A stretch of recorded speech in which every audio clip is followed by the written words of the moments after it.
सन 1972 में जुल्फ़िकार अली भुट्टो और इंदिरा गांधी के माबैन होने वाले शिमला मुआहिदे को आज भी इंदिरा की गलती और भुट्टो की चालाकी कहा जाता है, क्योंकि भारतीय मौरखीन का मौक़िफ़ है कि इस मुआहिदे पर दस्तखत करके इंदिरा गांधी ने पाकिस्तान के खिलाफ सन 1971 की जीती हुई जंग मुज़ाकरात की मेज़ पर हार दी थी। ये मुआहिदा, जो शिमला एग्रीमेंट या शिमला अकॉर्ड भी कहलाता है, इसकी दस्तावेज़ पर दस्तखतों की तारीख 2 जुलाई सन 1972 दर्ज है, जबकि हकीकत में इस दस्तावेज़ पर दस्तखत 3 जुलाई की अलग सुबह हुए थे। मुज़ाकरात जो बज़ाहिर नाकाम हो गए थे, इन पर आखिरी वक्त तक रद्दोबदल होता रहा और इस तरह अगला दिन शुरू हो गया था। इसलिए शिमला मुआहिदे पर इंडियन वज़ीर-ए-आज़म इंदिरा गांधी और पाकिस्तानी सदर जुल्फ़िकार अली भुट्टो ने दस्तखत 3 जुलाई की सुबह किए थे। ये वो दौर था जब पाकिस्तान की अफ़वाज मशरक़ी पाकिस्तान में इंडियन अफ़वाज के सामने हथियार डाल चुकी थी। पाकिस्तान के सरकारी आदाद-ओ-शुमार के मुताबिक 73,000 जंगी कैदी इंडिया की हिरासत में थे, जिनमें 45,000 फ़ौजी या नीम फ़ौजी थे और मगरबी पाकिस्तान का तकरीबन 5,000 मुरब्बा मील रकबा इंडिया के कब्जे में था। इंडिया और पाकिस्तान ने सन 1971 की जंग के बाद, जिसके नतीजे में मशरक़ी पाकिस्तान एक आज़ाद मुल्क बांग्लादेश की सूरत में वजूद में आया था, दोनों ममालिक अपने इख्तिलाफात को बाहमी बातचीत के जरिए हल करने के अज़्म पर मुत्तफ़िक हुए थे। पाकिस्तान की सियासी सूरत हाल ये थी कि पाकिस्तान में कोई आइन नहीं था। 1970 के आम इंतखाबात के नतीजे में मुंतखब होने वाली कौमी असम्बली के मुस्तकबिल के बारे में कोई हतमी बात नहीं कही जा सकती थी। इंतखाबात में शिकस्त खाने वाली जमातें इन इंतखाबात को कलअदम करार देने का मुतालबा कर रही थी। उधर इंडियन वज़ीर-ए-आज़म इंदिरा गांधी एक फातह मुल्क की लीडर के तौर पर अपने अवाम में ज़्यादा मकबूल लीडर बन चुकी थी। उस वक्त के हिज़्ब मुखालिफ के एक रहनुमा अटल बिहारी वाजपेयी ने इंदिरा गांधी को हिंदू देवी दुर्गा का खिताब दिया और इंडियन अखबारात में उन्हें हिंदुस्तान की महारानी लिखा जा रहा था। ऐसे में इंडिया के सामने पाकिस्तान को मज़ीद सबक सिखाने के मंसूबे की बात की जा रही थी और कई अखबारात में कहा जा रहा था कि एक शिकस्त खुर्दा पाकिस्तान को मजबूर किया जाए कि वो कश्मीर समेत बाकी तनाज़ात को इंडिया की शराइत के मुताबिक मुस्तकिल बुनियादों पर तय करे। मशरक़ी पाकिस्तान में हथियार डालने के बाद पाकिस्तान की फ़ौज में बेचैनी बढ़ चुकी थी और कैद फ़ौजियों की रिहाई का कोई रास्ता नज़र नहीं आ रहा था। क्योंकि कोई आइन नहीं था, लिहाजा मार्शल और रेगुलेशन जारी करके इक़्तिदार एक सिविलियन को मुंतकिल किया गया। इसी तरह एक सिविलियन चीफ मार्शल और एडमिनिस्ट्रेटर का तकर्रुर हुआ। इंदिरा गांधी फतह के नशे में चूर पाकिस्तान से मुज़ाकरात के लिए तैयार ना थी। पाकिस्तान के सदर जुल्फ़िकार अली भुट्टो ने रूस का दौरा किया और कहा कि पाकिस्तान अपने दरीना दोस्त रूस के जरिए इंडिया पर मुज़ाकरात के आगाज़ के लिए दबाव डलवाना चाहता था। काफ़ी सिफारती कोशिशों के बाद इंदिरा गांधी पाकिस्तान से मुज़ाकरात के लिए राज़ी हुई थी। राबितों का सिलसिला बहाल हुआ और वफूद का तबादला हुआ।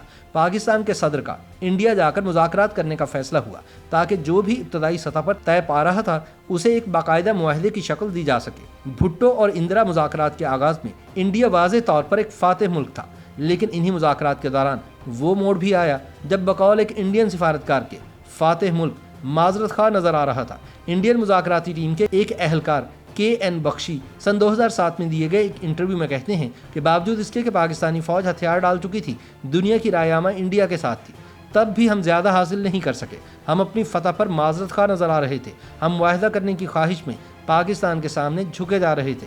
इंडिया से ताल्लुक़ रखने वाले पॉलिटिकल साइंस के नामवर प्रोफेसर उदय बाला कृष्णन सन 1972 के शिमला मुआहिदे को इंदिरा की एक सियासी गलती करार देते हैं। वो कहते हैं कि हमें कभी भी ये मालूम ना हो सकेगा कि वो क्या हालात थे जिन्होंने इंदिरा गांधी को सन 1971 की जंग के बाद पाकिस्तान से एक नुकसानदेह मुआहिदा करने पर मजबूर किया।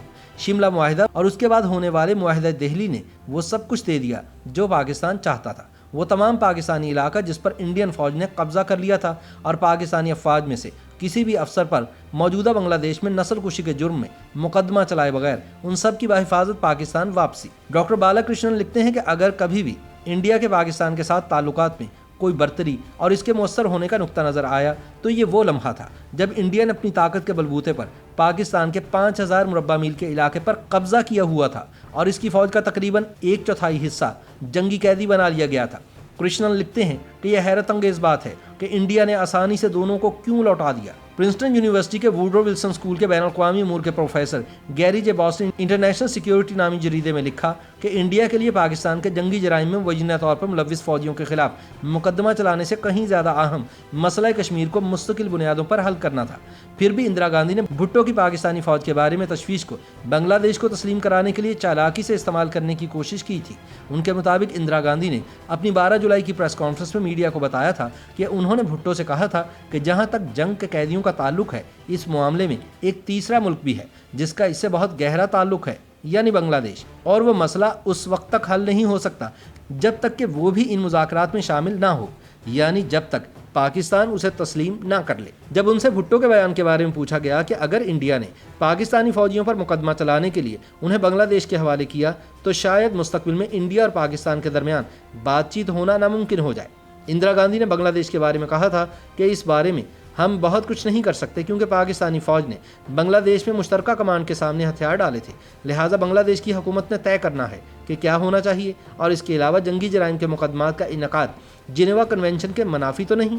دوسری جانب انڈیا کی خواہش کے برعکس پاکستان کے لیے شملہ کی سربراہی کانفرنس اور طے پانے والا معاہدہ امکانات سے زیادہ فائدہ مند تھا۔ اس معاہدے کے تحت پاکستان کی 5000 مربع میل زمین جو انڈیا کے قبضے میں تھی اس کی واپسی اس سال کے آخر تک ہو گئی۔ معروف محقق فرزانہ شیخ نے اپنے ایک مقالے Zulfikar Ali Bhutto in pursuit of Asian Pakistan میں لکھا ہے کہ بھٹو نے بنگلہ دیش کو تسلیم کرنے یا پاکستانی فوجیوں پر جنگی جرائم کے مقدمے چلانے پر راضی ہوئے بغیر انڈیا سے امن کا وعدہ حاصل کیا، اور اسی معاہدے نے پاکستان کے جنگی قیدیوں کی انڈیا سے رہائی کی راہ ہموار کی۔ ڈاکٹر آف دی ایسٹ نامی کتاب میں بے نظیر نے ایک منظر بیان کیا ہے جہاں معاہدے پر دستخط کرنے کے بعد بھٹو اپنے کمرے میں داخل ہوتے ہیں اور وہ ان سے پوچھتی ہیں کہ انہوں نے جنگی قیدیوں کی بجائے جنگ میں ہارے ہوئے علاقوں کی واپسی کو کیوں ترجیح دی۔ بے نظیر بھٹو لکھتی ہیں کہ وہ حیرت زدہ تھیں کیونکہ جنگی قیدیوں کے اہل خانہ ان کی واپسی کے منتظر تھے۔ ذوالفقار علی بھٹو نے اپنی بیٹی کو جواب میں کہا کہ انڈین وزیر اعظم نے جنگی قیدیوں یا علاقے میں سے کسی ایک کو واپس کرنے کی پیشکش کی تھی۔ بھٹو نے کہا کہ انہوں نے مقبوضہ علاقہ مانگا کیونکہ جنگی قیدی ایک انسانی مسئلہ ہے، انہیں ہمیشہ کے لیے نہیں رکھا جا سکتا تھا۔ عالمی رائے عامہ انڈیا کو انہیں واپس بھیجنے پر مجبور کرے گی۔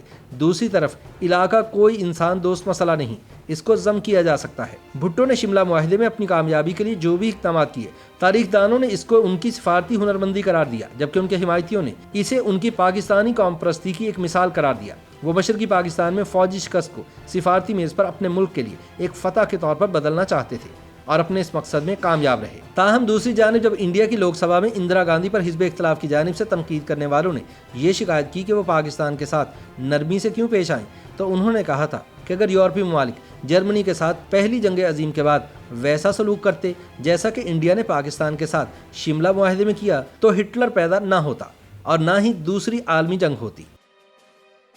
YouTube پر گوگلی نیوز دیکھنے کے لیے youtube.com کی سرچ بار میں googly news T V type کریں۔ گوگلی نیوز کے پیج پر سرخ رنگ کے سبسکرپشن والے بٹن پر کلک کرنا نہ بھولیے۔ YouTube پیج پر اپلوڈ ہونے والی ویڈیوز سے باخبر رہنے کے لیے بیل آئیکن پر کلک کیجیے۔ آپ کو ہر نئی ویڈیو کے بارے میں نوٹیفیکیشن موصول ہو جائے گا۔